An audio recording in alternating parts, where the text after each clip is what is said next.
O papo é assim, a gente um fala, o outro come e a gente vai fazendo isso. E se fala de boca cheia, se você não gostou, dá dislike. Tá bom? Mas é isso aí. Dá dislike, não tem problema. O importante é estar dando audiência, a gente é polêmico mesmo, a gente não. Ah, eu sou do contra. Isso daí. Beleza, meu povo? Alguma coisa desligou aí. Fez. Ah, tá, foi você, né? Beleza. Vamos lá, grande Junão, Vamos. falar sobre esse assunto que incomoda muito, né? E que você até comentou, né? Que é algo que a psicologia só está reafirmando o evangelho de Cristo na sua vida. E aí, através disso, linkou com esse seu testemunho. Aliás, por que eu chamei? Até eu comentei isso com você. Porque eu chamei porque no encontro com Deus que eu fui, né, da Adma, e eu vi o seu testemunho, eu falei, meu, cara totalmente diferente. Porque o pastor, pai de família, empresário, vim contar esse tipo de testemunho que muitos correm, muitos fingem, e muitos estão correndo de falar disso, e o cara abertamente, eu acredito que tinham umas 50, 60 pessoas lá, falar na frente de todo mundo assim, sem nenhum receio. Eu falei, meu, o cara precisa ser muito macho pra falar isso daí. Precisa ser muito de Deus. E ser muito autoconfiante consigo mesmo.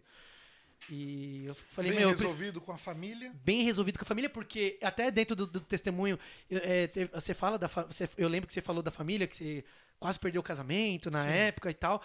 Falei, meu, cara, que testemunho do caramba. Porque muitos acreditam naquele testemunho porque eu tinha. A gente já teve vários aqui muito bons testemunhos maravilhosos, por exemplo, pessoas que eram inférteis e conseguiram ter filhos, outras pessoas com problemas com droga, outras pessoas com outros problemas.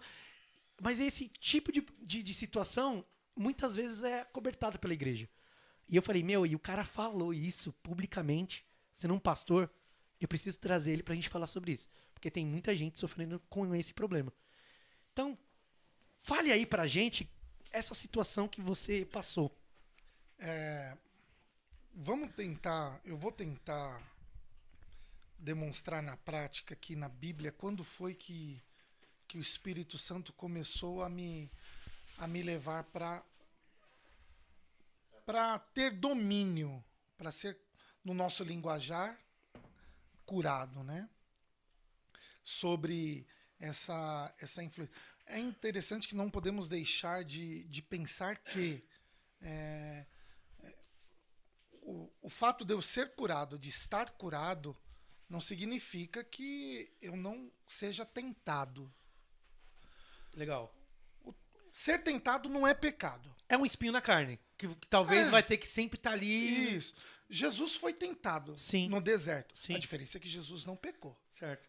Todos nós fomos tentados e pecamos. É a diferença. Sim.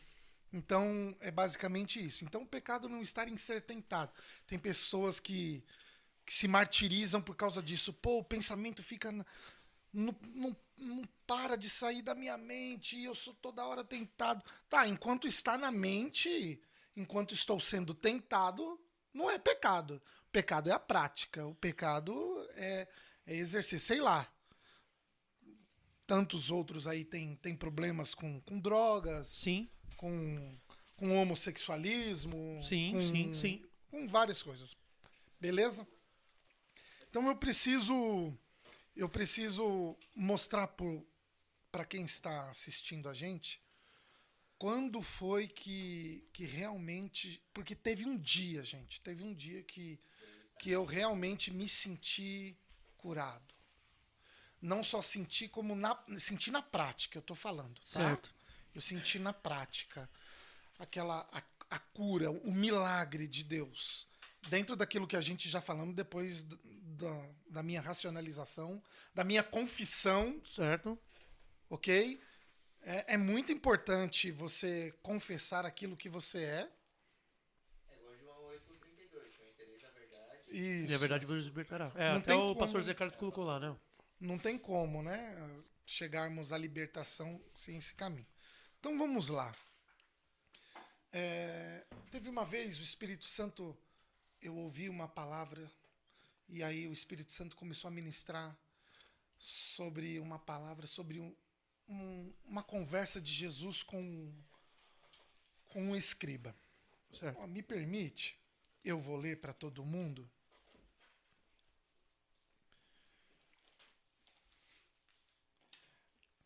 Eu vou ler Marcos. E aí, Marcos 12. E aí o 28. Diz assim: chegando um dos escribas, tendo ouvido a discussão entre eles, vendo como Jesus lhe houvera respondido bem, perguntou-lhe: qual é o principal de todos os mandamentos? Parece que não tem conexão nenhuma, mas vocês vão ver que tem. Aí Jesus respondeu: o principal é: ouve, ó Israel, o Senhor nosso Deus é o único Senhor. E aí Jesus disse: amarás, pois, ao Senhor teu Deus. Aí Jesus fala: de todo o teu coração, de toda a tua alma, de todo o teu entendimento e de toda a tua força. Ok? Aqui Marcos está falando, e se a gente pegar Mateus vai falar que esse escriba, ele teve uma intenção. Qual era a intenção do escriba? Pegar Jesus. Eles queriam ver qual é que era de Jesus. Ok? Sentido, né? Isso, aquela famosa com duplo sentido. Ok? Então, Jesus respondeu de uma forma que foi surpreendente. Porque a pergunta do escriba, quem era o escriba? O escriba era o cara que escrevia a Bíblia. Ele era o cara responsável de cuidar da Bíblia. Quando a gente fala Bíblia, nós estamos falando da Torá. Né? Ele era o cara responsável. Era aquele cara que tinha o zelo pela palavra, o cuidado pela palavra. Era daqueles que quando teve que fazer os manuscritos da Bíblia, quando vinha a palavra Deus para escrever aquela palavra que a gente não pode pronunciar, vinha aquele tetragrama, o cara, ele tomava banho, ele se vestia, usava uma caneta só e depois ele não comia e ele largava. Bom, esse era o cara que estava na frente de Jesus perguntando qual era o principal mandamento. E Jesus não podia fugir de forma alguma. E Jesus respondeu na lata: o principal mandamento é amarás, pois, ao Senhor teu Deus de todo o teu... amarás ao Senhor teu Deus como único Senhor. E aí Jesus diz a forma, né? Ele fala assim, ó, você tem que amar a esse Deus com forças, ele diz, com a alma, né? Vamos lá, amarás ao Senhor teu Deus com a alma, entendimento, coração e forças. E aí, da onde Jesus ele tira essa resposta? Ele tira a resposta de Deuteronômio 6. Porque aqui está, Deuteronômio 6, 3 vai dizer assim: ouve, pois, ó Israel. Esse texto é um dos textos, se não o mais importante para o judeu. Eles chamam de chamar. Quando a Bíblia fala assim, ouve, Deus está dizendo chamar. Ouve, ó meu povo, atentamente. Aí ele diz assim: ouve, ó Israel, o nosso Deus é o único Senhor. Amarás, pois, ao Senhor teu Deus. Olha o que ele fala: coração, alma e força. Jesus, ó, na Bíblia, no Velho Testamento tá coração, alma e força. Jesus fez um acréscimo. Jesus fala assim, você tem que amar a Deus de coração, alma, corpo, e aí Jesus fala, o psicólogo Jesus, entendimento. Olha aqui, isso para mim foi uma explosão. Foi uma explosão entender que Jesus não só queria esse corpo físico, não só essa alma, não só esse coração, mas que ele queria também o meu intelecto. E isso é muito louco, Vitor. Pensar que Jesus quer que nós tenhamos consciência de como amá-lo. E aí isso explodiu a minha mente, e isso foi invadindo a minha mente, porque eu falei, Jesus, ele quer que eu racionalize as coisas, ele quer que eu entenda, ele quer que eu me conheça. Eu preciso me conhecer. Até então eu não me conhecia. Tá, quem sou eu?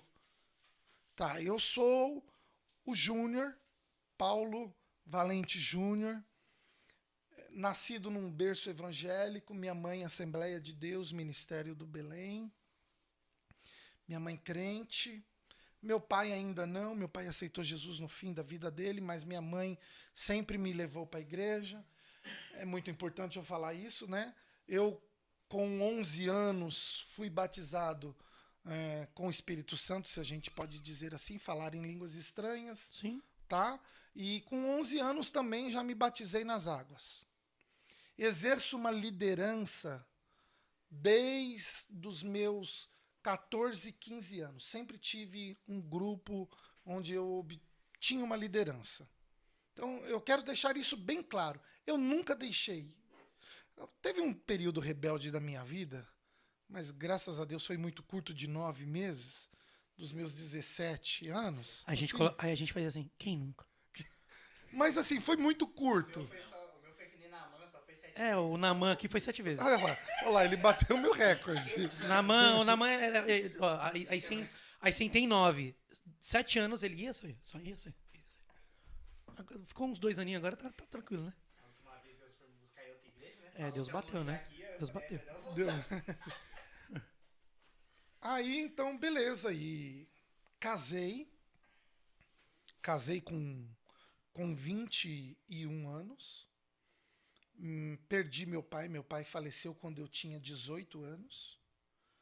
E então, eu posso dizer que eu fui pai do meu irmão, que é mais novo, com 16 ele tinha, e da minha irmã, que tinha 7 na época. Então, casei com 21 anos, e aí passei mais um período na antiga igreja, era obreiro, até que cheguei na Adma, e aí eu passei pelo presbitério, passei pelo evangelista, e por fim, pastor há 7 anos. E a pornografia, ela sempre foi muito, muito presente na minha vida. E eu não entendia o porquê. Agora eu vou contar algo novo para você que você não sabe, porque eu não testemunhei na época. Então, é exclusivo. Exclusivo. Aliás, gente, até o Junião falou que assim, ele ministra às vezes na igreja sobre esse assunto, mas publicamente na frente de câmeras é a primeira vez, né? Primeira vez. Primeira vez. E vai alcançar a gente pra caramba, hein? Primeira vez. E aí, então, o que aconteceu? Eu vou contar algo aqui novo. Talvez não, certeza. Nós vivemos numa sociedade 100% machista. O Brasil, cara, ele é estruturalmente machista. Sim. Tá? Eu fui abusado sexualmente por uma mulher com 11 anos de idade. Eu era uma criança. Hoje, fazendo psicologia, passando por terapia, hoje eu tenho a dimensão do que isso destruiu a minha vida. Ok? E aí, então, depois disso, eu passei por um segundo abuso. Ainda criança. Tá com som? Tá com som. Parou aí? Aqui parou. Então eu acho que é o cabinho aqui. Mas pode falar. E esse foi mais traumático, apesar que o primeiro foi muito traumático. Eu me lembro que foi por uma empregada doméstica, então isso é muito louco, pensar que antigamente as empregadas domésticas, nós chamávamos assim, né? Hoje nem se pode mais falar assim, elas dormiam em casa. Sim. Meu pai sempre nos deu uma condição de vida boa, então Eu fui abusado naquela noite por ela e eu era 11 anos, é uma Criança. Para você ter ideia, Vitor, um cérebro, ele só é formado com 21 anos. 21 anos ele chega na sua formação completa. Até aí, a pessoa está em formação Sim. ainda. Por isso que existem os aborrecentes, né? Eles estão ali ainda. E aí, cara, Não fica chateado. foi muito, muito traumático. Eu lembro eu na rua, eu lembro que eu chorava e eu não e minha mãe não percebeu e minha mãe não me socorreu. Eu tive também um problema também de abandono. Eu não me senti, eu não fui acolhido pelos meus pais, eles não perceberam. Eu sofri um abandono presente, né? E aí, então, depois, eu fui abusado também por uma mulher. E aí, quando eu falo de sociedade machista, Isso não é abuso. Com mulher não é abuso. com homem não é abuso. Não é abuso, porque é olhar e falar assim, mas, meu, ele só perdeu a virgindade mais cedo. Porque ele é homem. Isso. Tá tudo bem. Olha, parabéns, hein? Isso. Olha, com 11 anos. Gente, eu já ouvi isso.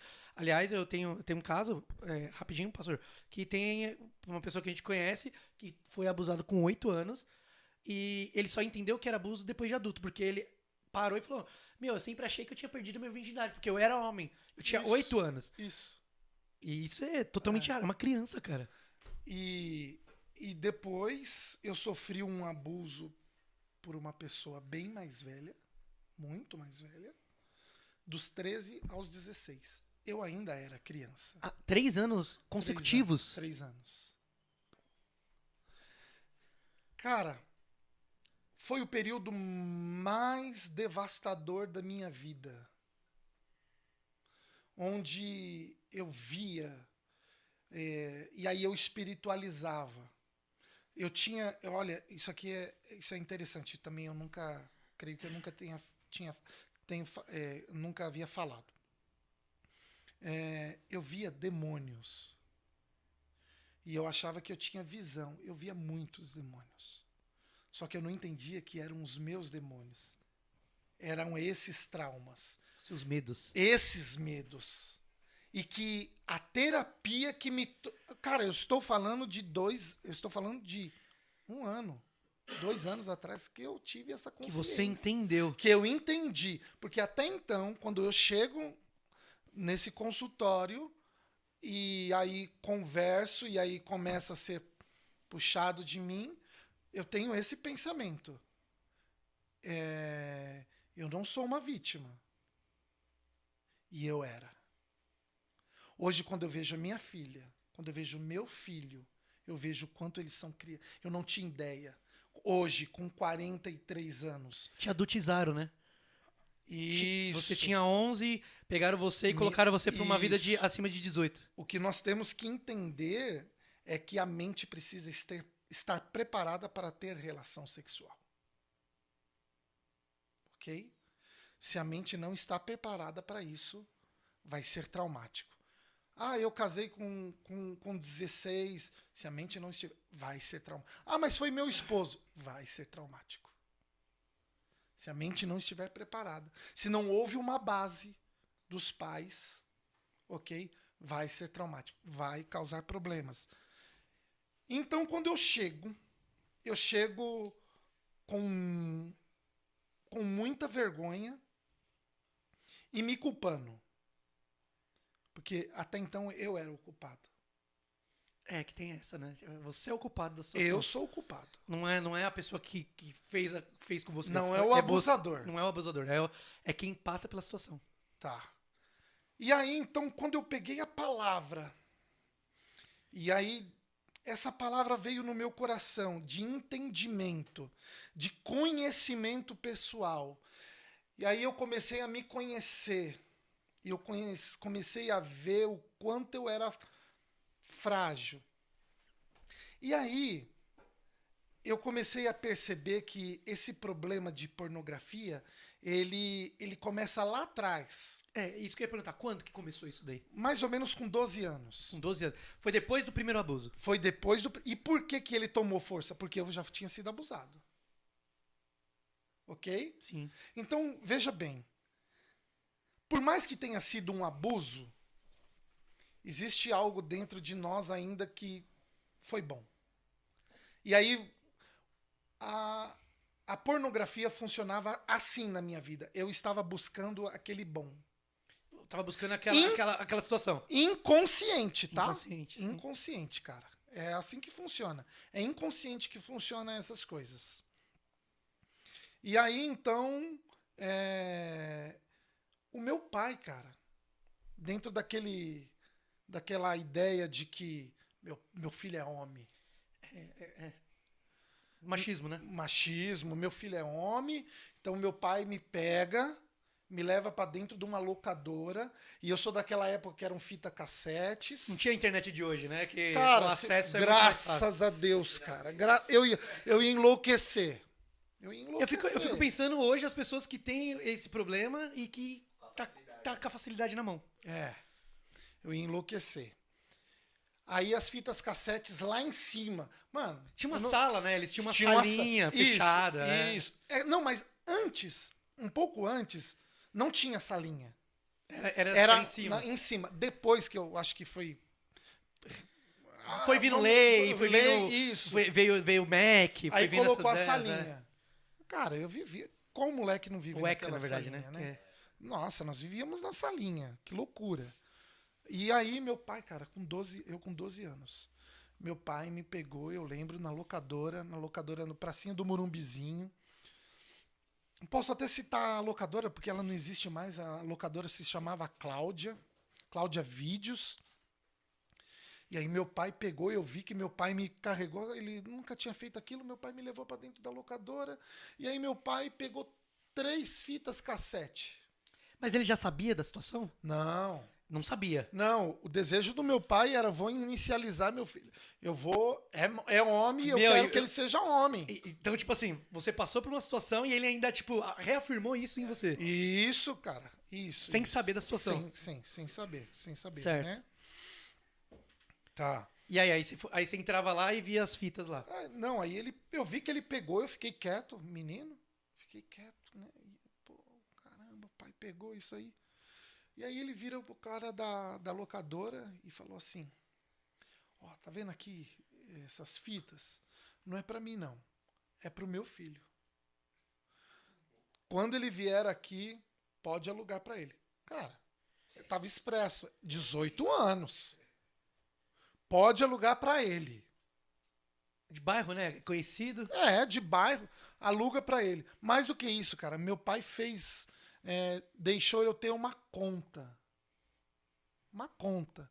Cara, eu gastava demais na locadora. É lógico, aí você é moleque, você alugava todos, e fita de videogame você alugava também, mas o pornozão tava lá no meio. Cara, minha rua era uma loucura. Comercializava. Eu comercializava. 5 minutos na minha casa. 5 minutos. 2 cocas. Eu fazia cineminha e eu lembro que tinha 12, 18 molecada e eu cobrava R$1. O empresarial já veio ali. Já veio ali. É o empreendedorismo, mas depois ele foi pra borracharia. O bagulho de borracha, né? De remold. Faz sentido. Cara, e aí teve esse problema e os anos se passaram. Cara, que situação. Cara, e eu era crente. Cara, é isso. Eu estava dentro da igreja. Eu falava em línguas estranhas. Mas eu errava, eu pecava e aquilo foi indo, foi passando os anos. Casei com 21, com a ilusão, vou casar. E essa impetuosidade, esse sentimento vai ser arrancado de dentro de mim e minha mulher irá me satisfazer. Eu casei. É resgatador. Eu casei e minha mulher não foi suficiente. Porque quem tem problema com pornografia, o parceiro, a esposa, o esposo, não é suficiente. Primeiro que é uma ilusão. É uma ilusão a situação dos filmes. Porque numa relação sexual não vai ter aquelas situações que tem. Sim, Porque tem uma história, tem toda uma Sim. ideia montada. sim. Então, até uma vez eu tava trocando ideia isso com meu pai, e ele falou isso. Ele falou, mano, mulher nenhuma aceita, mulher que se preze no sentido de casada e tal, não se preza a uma questão de um vídeo pornográfico. Se ela não tiver também Se ela não te. essa doença, Isso. Ela não vai aceitar. Primeiro, existe toda uma cena ali, existe toda uma coreografia Isso. montada. E geralmente a pessoa que tem problema com pornografia, ela vai procurar aquelas cenas. Na questão sexual. e a questão é tão forte. Depois, se alguém quiser, eu recomendo uma matéria da revista Veja, do ano de 2016. Eu era assinante na época, falando sobre pornografia, e aí eles trouxeram uma matéria de duas universidades dos Estados Unidos, e foi uma matéria maravilhosa. Eu tenho essa revista até hoje, falando sobre a influência mental da pornografia e as comparações que a pornografia exerce sobre a mente, né? Porque há uma comparação, por exemplo, da pornografia alcançar uma área do cérebro de prazer igual, por exemplo, a cocaína. Tá? Então eles estão já conseguindo fazer esse mapeamento. Então há uma dependência. Chega uma hora que a pessoa fica dependente, sempre querendo mais. É um vício. Então a pornografia ela precisa ser encarado por você como algo que precisa ser tratado e dentro de um consultório. Não é espiritual. Como uma doença. Como uma doença, cara. Você tem que encarar isso como uma doença sua, psicológica, física. Não tem como. Também. Então, E aí, vamos lá, vamos voltar pra história. E aí, você, depois dos filmes, ia pra igreja. ia pra igreja. Eu vivi uma dualidade. Hoje eu consigo entender. Eu separava o santo do profano com uma facilidade muito grande. Mas não te conflitava? Muito. Por exemplo, você ir pra igreja e as pessoas não entendiam um choro repentino? Não. Ou achar, nossa, ele tá Não. sentindo a presença de Deus, hein? Não, mas é essa a identificação. Tá sentindo a presença de Deus. Cara, eu lembro de um dia, olha que loucura. Eu lembro de um dia que eu fui num show do Voz da Verdade, foi na igreja do Bom Retiro, e tinha um Bom Retiro em São Miguel Paulista. Certo. E o Voz da Verdade foi lá, cara. E teve um dia que eles foram lá e eu pedi um hino. Eu acho que vocês, não sei se vocês conhecem. O título é Solidão. E aí eu pedi pra cantar. Mano, eu lembro que eu comecei a chorar dentro disso aí que você acabou de falar. Certo. O Carlos, que é o principal, mano, eu lembro dele colocando a mão sobre mim e expulsando.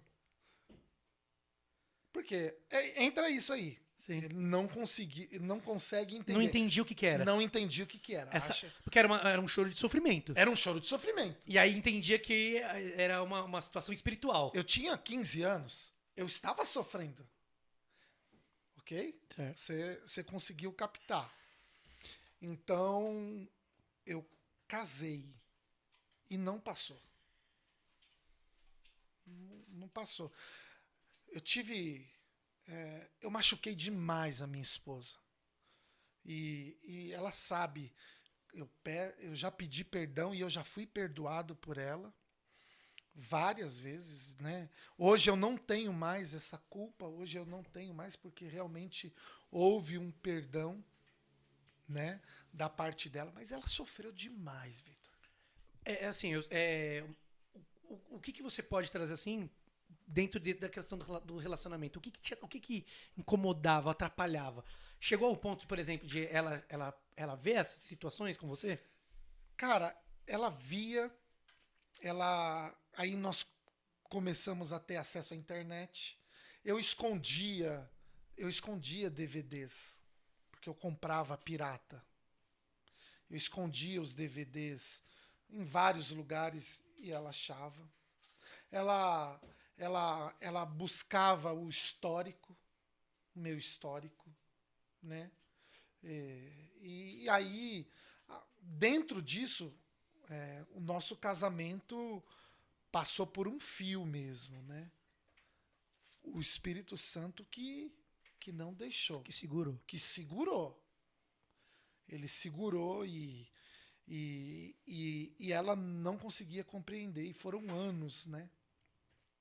Até que um dia... Mas ela sabia dessas histórias do passado? Você nunca tinha Não, contado dos abusos? Essa compreensão só tá clara pra você agora, porque eu cheguei a ela há um ano e Recente. meio atrás. Mas isso ela não sabia. Então, há um ano e meio atrás que ela ficou sabendo dessa situação. Não, aí pra minha esposa, ela minha confidente, foi isso, foi no Entendi. começo do nosso relacionamento, Aham. ok? Mas ela também não tinha conhecimento o quão grave O quanto isso pesava pra tomar essas decisões. isso. Entendi. Eu não conseguia fazer associação, nunca consegui, Vitor. Eu nunca consegui associar que eu era um pornográfico, porque eu não gosto de falar gatilho, tá? Psicologicamente, quando eu falo, porque eu tô falando gatilho porque eu acho que as pessoas vão entender mais gatilho. Se falar de gatilho a gente já entende. Tipo, Isso. é gatilho da memória. Já... Isso. Por que eu não gosto de falar de gatilho? Porque gatilho lembra a morte. Entendi. Gatilho, você puxou o gatilho, não é coisa... Tá. Eu gosto de falar de mola propulsora. Mola. Porque a mola, ela te leva, ela te impulsiona a algo. Te impulsiona. Então, eu gosto de falar de mola, como um futuro psicólogo. Então, beleza. O meu entendimento, a minha mola propulsora para a pornografia foi o abuso. Ok? Entendi. Então, quem está nos assistindo e tem problema com pornografia, eu tô falando de problema de verdade, Vitor. Sim, não, a gente eu não não tá... tô falando, eu não tô falando assim de uma queda. Eu não tô falando eu tô falando de uma dependência. escapada. Eu tô falando isso, Às vezes aquela ideia de, preciso dar acaba aliviar a pressão. E aí Isso, chega numa situação. cara. Um problema. A Eu tô pessoa falando que tem de um vício sobre isso. Isso, eu tô falando de uma pessoa que é dependente, que não consegue ver no parceiro, precisa que o parceiro seja aquela fantasia. Aquela atriz ali. Aquela atriz, aquele ator. Sim. Quem é psicólogo, então trabalha nessa área de pornografia, fala que até esse pensamento de alívio já é parte de problema com a pornografia, já é meio que o vício. Porque a pessoa começa a ver aquilo como um alívio, como uma pessoa que começa a beber e ela vê, toda sexta-feira eu preciso fazer um momento de fazer um happy hour, só que aquilo É o que ele falou. Ele usa pornografia na mesma coisa de droga. Precisa satisfazer, precisa criar um prazer pra encobrir alguma coisa. Né? Então, para essa pessoa que está assistindo a gente e você tem problema com pornografia, pode ter certeza que houve uma mola propulsora para desencadear isso. E é bem provável que tenha sido na infância ou na adolescência. Tá? E aí você, mas eu não fui abusado. Existem vários tipos de abuso. Não é só. Tá, então, dentro disso que nós acabamos de ouvir, né? Pode também haver uma substituição, né? A gente chama de transferência. Pode haver uma transferência né? Então, aquilo precisa ser saciado de alguma forma. E aí o seu inconsciente transfere. compensa, né? E tem Compensa. Isso, precisa ser compensado de alguma forma. Entendeu? Então, esse toque para você é interessante, que sofre, que se angustia, que vive essa dualidade. Cara, eu sou crente. E eu não consigo largar a pornografia. Muita gente se matando por conta disso. Muita gente. E porque entra depois de um ciclo de autossabotagem, cai na depressão e suicídio. Dentro da dualidade, aí você me perguntou, e o conflito? No conflito, a pessoa se mata, cara. Sim. Porque no conflito ela já tá em depressão. Ela já tá num processo depressivo. Sim. autossabotagem, começa a ter o vitimismo, começa a ter o não merecimento, o cara começa a trabalhar, daqui a pouco o último estágio, suicídio.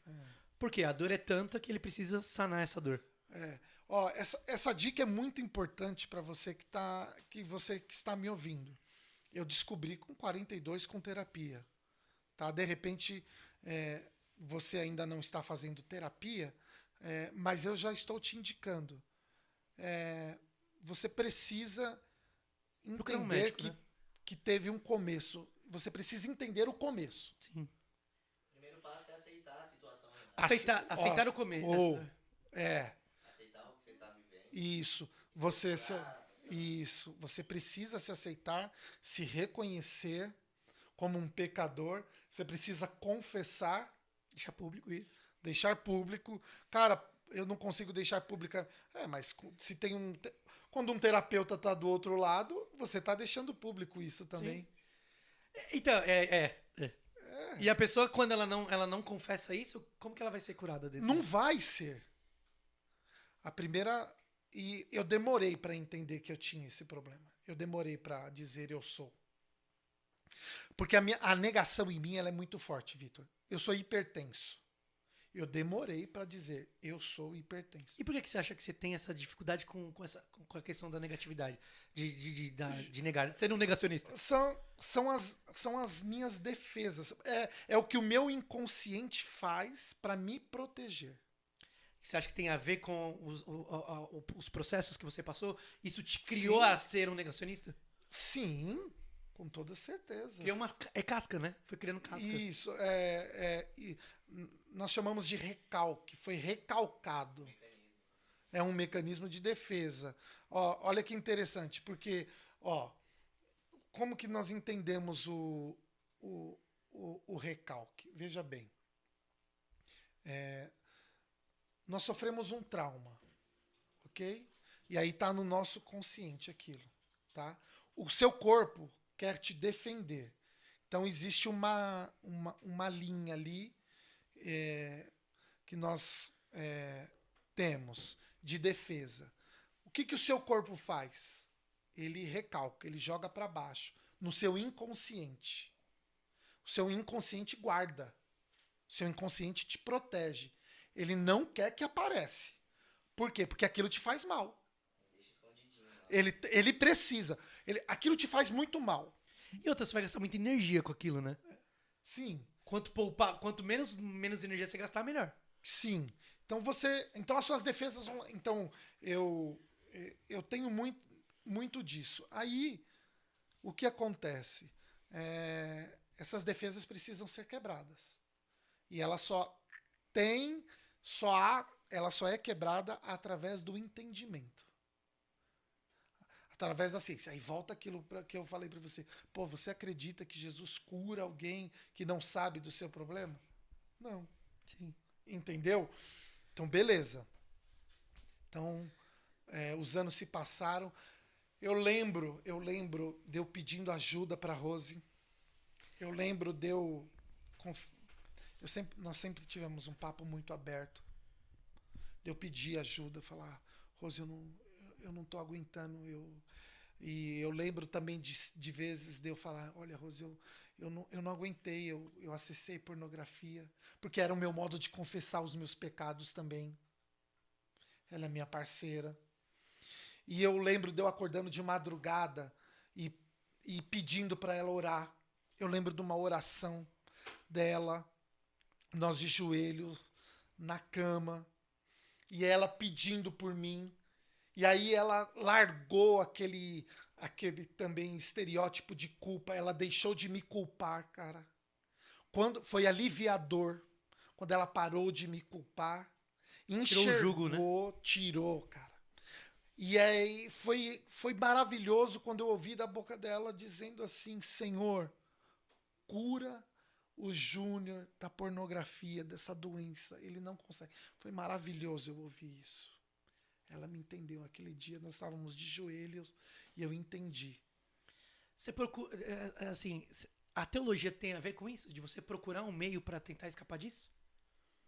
Nunca pensei sobre isso. Porque geralmente a gente tenta... A minha então eu vou busca... Porque eu já ouvi muito. você tá com esse problema? Vá pra palavra que você vai achar a solução lá e você vai sair. Só que aí a galera entra na teologia e você mesmo disse, né, dentro do... que, às vezes de ajudar acaba quase esfriando. Isso, a teologia tem essa dualidade, né? Essa faca de dois fios, né? Se você não está bem estruturado, a gente debanda lá para descrença mesmo, né? Racionalização total, Sim. né? A gente cai para esse lado.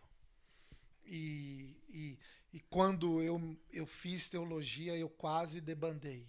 Eu quase me tornei um cético mesmo. Mas aí, vamos lá. Teologia, um problema que precisava tratar.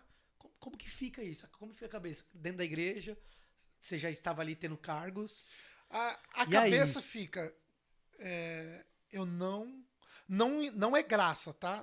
Não é pensamento agora dentro de graça, não. Eu não sou merecedor. Você por dar autossabotagem, não merecimento. Tá?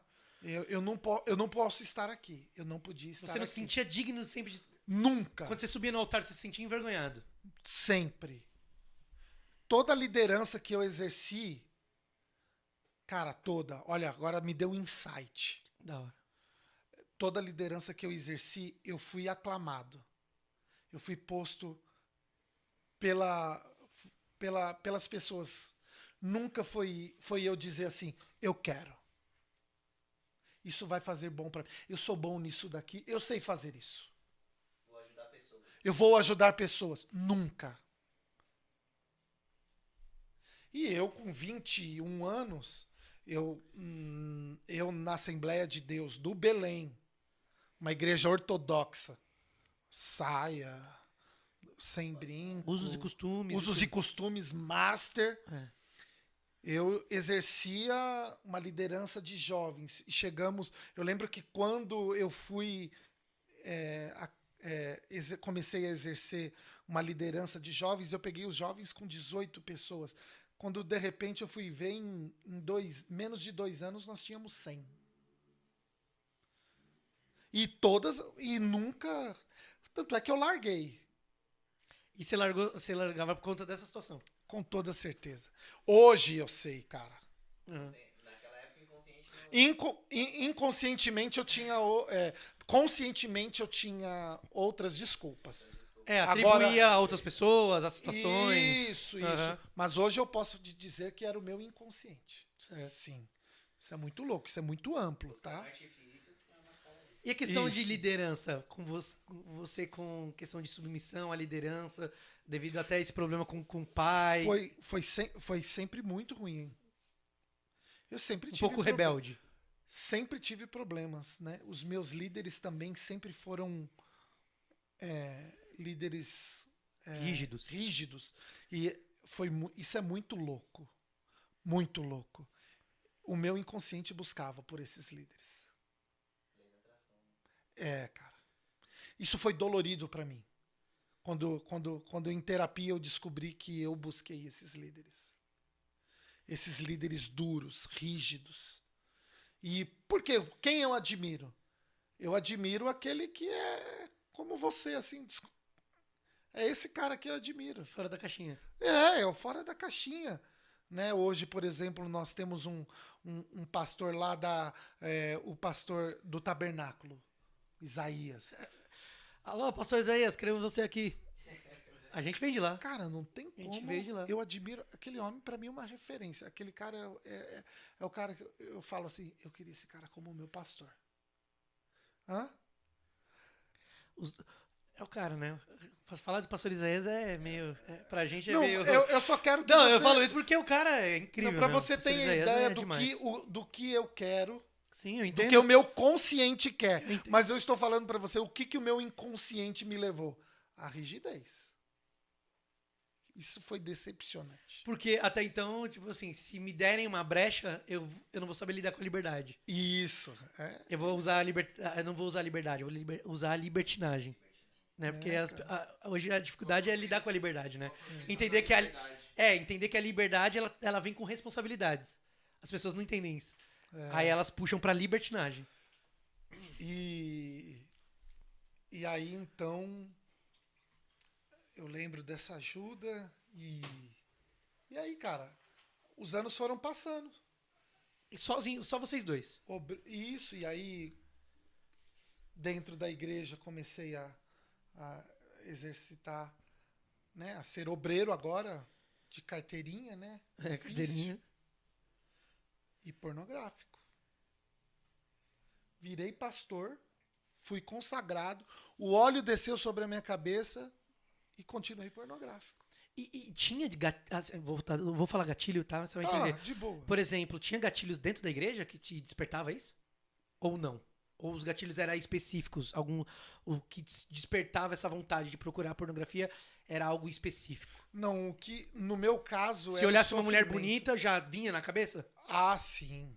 Já despertava isso? Sim. Tipo, independente se é dentro da igreja, se fora da igreja, qualquer Sim, lugar. Sim. Isso já te mexia com você? Mexia. Muito. Os olhos, é por isso que, cara, Jesus é muito bom. Jesus, se o seu olho te condena, arranque ele, né? A vontade, às vezes, cara... Era arrancar. Só que não seria a solução. E aí, tá muito porque não tava nos olhos, estava aqui. Entra muito na questão de Paulo. Pô, eu não quero fazer isso, mas eu tô fazendo. De Paulo, né? Aquilo que eu não quero fazer, eu faço. Eu faço e aquilo que eu quero, eu não faço. Era mais ou menos isso. Era isso, né? Eu gosto desses líderes. Esses líderes me atraem, que são humanos. Reais. Ok? Isso, esses líderes que são eu não peco, Deus, né? Os deuses. É porque não vou falar Deus, né? Porque não é. Mas os semideuses hoje que existe muito quase lá. Eu posso até brincar. Mas existe os quase lá. Olha que louco. Mas eram os que eu estava, né? Porque cara, isso é muito incrível, cara. É muito louco. E não era o que eu queria, né? De fato. Mas e aí? Aí vocês dois, né? Como casal, foi indo e aí? Fomos indo. E a pornografia, ela causou traição, né? Porque não tem como. A esposa ela não... Me fugiu agora a palavra, ela não satisfaz. Ela não supre aquilo que você tem na cabeça. Sim. Né? E aí foi uma fase muito difícil. E aí isso dentro da igreja? Dentro da igreja, cara. Dentro da igreja. Aí foi num período de transição que eu saí do antigo Ministério Belém e fui para a Adma. A Adma me encontrou, eu tava detonado. Pastor Geraldo, eu lembro até hoje. Pastor Geraldo, que inclusive, né, um dia a igreja aqui de vocês, né? Sim, o Pastor templo, Geraldo, né? Isso, o templo aqui de vocês. Um dia, Pastor Geraldo, ele passou lá na rua do Tabernáculo. Eu morava na rua do Tabernáculo. Sim. E eu estava lá. Eu sei que a igreja que era atrás, né? Na rua do lado, né? Ele passou e me viu. E ele não sabia que eu estava só o pó da rabiola. E ele me chamou. E eu me lembro entrando aqui nessa igreja e começando... Eu fiquei firme aqui nesse templo. Da hora. E aí Deus... Tem história, né? Deus começou a fazer coisas extraordinárias em mim. Né? E eu comecei a ser reconhecido e fui reconhecido. Né? E sempre vivendo isso. Sempre vivendo isso. Foi quando essa palavra ela entrou no meu entendimento. Foi quando eu cheguei em terapia. Eu entendi que esse mal, eu lembro como foi, hoje você vê, se percebe que se tiver algum psicólogo me assistindo, ele vai entender que eu estou curado, porque eu não tenho mais... Porque quando o assunto incomoda, o nosso corpo demonstra. Entende? Então, já é um assunto superado. Já é um assunto que eu consigo falar. Já é um assunto que eu consigo testemunhar. Não tem problema em falar. Não tenho problema. Veja bem, eu estou falando muito de terapia, mas veja bem, em nenhum momento eu não consigo enxergar um milagre de Jesus. Sim. Eu não consigo. Sim. Jesus a todo tempo fez um milagre dessa libertação. Usou a pessoa, a minha terapeuta, Sim. pra, Foi um instrumento de Deus. foi um instrumento total de Deus. Bom. E eu falei pra você que eu lembro quando foi, né? Que aí o que aconteceu? Isso começou a se repetir, porque nós falamos em terapia e o negócio é repetir, até elaborar. Então eu elaborei essa questão na minha vida. Já está elaborado. Ok. Eu percebi que eu elaborei. E aí eu falo para você qual foi o milagre. Quando eu percebi, quando eu virei para minha terapeuta e disse assim para ela, não vou falar o nome dela. Eu falei assim, fulana, eu tô muito esquisito. Eu falei desse jeito para ela. Eu tô muito esquisito. Ela falou, o que foi? Ela falou assim, você acredita que eu não tô sentindo mais desejo de acessar pornografia? Não, eu tô esquisito. Tá acontecendo alguma coisa estranha. Porque É anormal. A pra minha mim, normalidade é assistir. isso! Foi assim como foi, por isso que há um milagre. Aí, de repente, eu falei assim, foi quando me deu um insight. Eu elaborei o abuso. E conforme eu elaborei o abuso, eu fui curado da pornografia. Porque o abuso não tem mais o lugar que ele tinha. Ele não tem mais, Vitor, o lugar que ele tinha. E tem que tirar essa mentalidade de tipo, vai ter uma amnésia e você vai esquecer. Não. Não. Mas você não vai sentir mais nada. É. Não vai fazer mais sentido aquilo. Não faz mais sentido, cara. Não há mais a busca. Porque eu entendi. Veio em meu entendimento. Cara, isso é muito louco. Foi muito louco na minha vida. E aí eu falei assim, uou! Jesus me curou. Jesus me curou. E agora eu tenho domínio total. Tenho mais vontade. Se eu acesso, é por ser vergonhice, por carne pura. Por pilantragem, por ser Aí é vergonhice. iniquidade. É amar o pecado. Iniquidade, por amar o pecado. Boa,